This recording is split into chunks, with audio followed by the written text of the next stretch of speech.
మాజీ మంత్రి హరీష్ రావు మీడియాతో మాట్లాడుతున్నారు. లైవ్ లో చూద్దాం. డబ్బులు తప్పకుండా ఇవ్వాలని బీఆర్ఎస్ పార్టీ డిమాండ్ చేస్తుంది.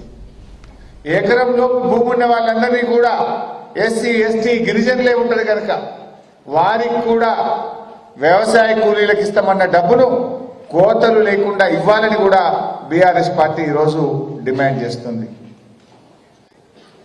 ముఖ్యంగా రైతు బంధు ఎలాంటి కోతలు లేకుండా వ్యవసాయ ఉత్పత్తులు పెరగాలి, వ్యవసాయ రంగం బాగుపడాలి, స్వయం సమృద్ధిని సాధించాలని కేసీఆర్ గారు కోతలు లేకుండా రైతు బంధు ఇచ్చారు. తిండి పెట్టే రైతులకు తొండి చేసి పైసలు ఎగ్గొట్టే పని రేవంత్ రెడ్డి చేస్తుంది. కేసీఆర్ ఏమో తిండి పెట్టే రైతులకు ఎట్లన్నా ₹1 పోవాలి, వాళ్ళకి ఎంత ఇచ్చినా తక్కువే అని కేసీఆర్ అనుకున్నాడు. కానీ తొండి చేసి తిండి పెట్టే రైతులకు ఎట్లా ఎగ్గొట్టాలని రేవంత్ రెడ్డి చూస్తున్నాడు. ఇది కేసీఆర్ కు రేవంత్ రెడ్డి గారికి ఉన్నటువంటి తేడా. ఇలా రైతుల బతుకులు మార్చేందుకు కేసీఆర్ గారు రైతు బంధును ప్రారంభిస్తే ఆ రైతు బంధును బొందబెట్టే కుట్ర చేస్తున్నాడు రేవంత్ రెడ్డి. ఇలా రైతులందరూ కూడా మేల్కొనాలి, రైతులందరూ కూడా ఎక్కడికక్కడ కాంగ్రెస్ పార్టీ మంత్రులను ఎమ్మెల్యేలను నిలదీయాలని చెప్పి బీఆర్ఎస్ పార్టీ పిలుపునిస్తా ఉంది. ఆ ఊర్లలో ఉండే కాంగ్రెస్ నాయకులను, మండలాల్లో ఉండే కాంగ్రెస్ నాయకులను, పెద్ద పెద్ద కార్లు వేసుకొని వచ్చే కాంగ్రెస్ నాయకులను ఎక్కడికక్కడ నిలదీయాలి. వానకాలం రైతు బంధు, యాసంగి రైతు బంధు 15,000 ప్రతి రైతుకు చెప్పిన మాట ప్రకారంగా ఇచ్చే విధంగా ప్రశ్నించాలని కూడా బీఆర్ఎస్ పార్టీ ఈరోజు పిలుపునిస్తా ఉంది.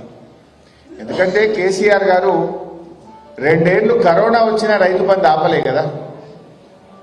11 విడతల్లో 73,000 కోట్ల రూపాయలు ఇచ్చిన మాట ప్రకారంగా రైతు బంధునిచ్చి రైతుల పట్ల తన ప్రేమను చాటుకున్నది కేసీఆర్. కానీ రైతు బంధును బొందబెట్టి రైతుల ఉసురు పోసుకున్నాడు రేవంత్ రెడ్డి. ఇవాళ దుఃఖిదుండే రైతు దుఃఖం తీర్చిన నాయకుడు కేసీఆర్ అయితే రైతు బంధు ఎగ్గొట్టి రైతును దుఃఖంలో పెడుతున్నది రేవంత్ రెడ్డి. ఇవాళ రైతులు కూడా ఆలోచించాలి. ఏ ఒక్క హామీ అమలు చేయలేదు. రుణమాఫీ ఏమన్నాడు, నేను అసెంబ్లీ అయిపోయింది అంటుడు. అయినా అదే ఇలా కానోళ్ళు ఉన్నారా? ఎవరన్నా ఇలా ఉన్నారా? మా ప్రెస్ వాళ్ళకి అయింది అందరికీ. నీకు కాలేదు, నీకు అయిందా వైసా? కాలేదు.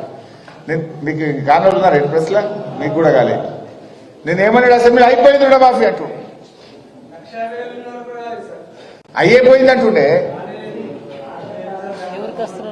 నేను అన్న మరి రేవంత్ రెడ్డి పోదాం బాగా గన్మెన్ లేకుండా పోదాం అంటున్నావు కదా.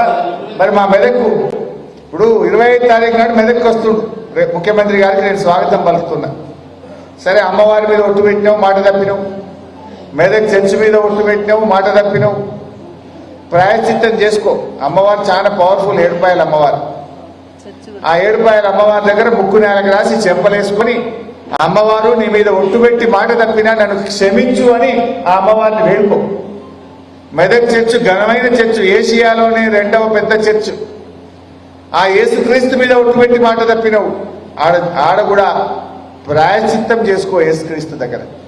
తప్పు చేసిన యేసు మహాప్రభు నీ మీద ఒట్టు పెట్టి 15 ఆగస్టులోగా మొత్తం రుణమాఫీ చేస్తా అని చెప్పి డిసెంబర్ యేసుక్రీస్తు పుట్టిన దినం నాటికి కూడా ఇంకా రుణమాఫీ చేయలేదు. ఇంకా రైతులు ఆగంలో ఉన్నారు, ఇబ్బందుల్లో ఉన్నారు. నేను మాట తప్పినా అని ఆ యేసు ప్రభువును ప్రాయశ్చిత్తం చేసుకో. ఆ యేసు ప్రభువు గొప్పవాడు, క్షమాగుణం కలిగిన వాడు. తప్పు చేసిన వాడిని కూడా క్షమిస్తాడు. పాపం చేసిన వాడు కూడా ప్రాయశ్చిత్తపడితే క్షమించే గొప్ప గుణమున్న వ్యక్తి యేసు ప్రభు. ఆ యేసు ప్రభువు మీద ఒట్టు పెట్టి మాట తప్పినట్టు రేవంత్ రెడ్డి. అది కూడా ఒక్కసారి చూద్దాం, ఏం మాట్లాడిండో ఒక్కసారి గుర్తు చేసుకుందాం.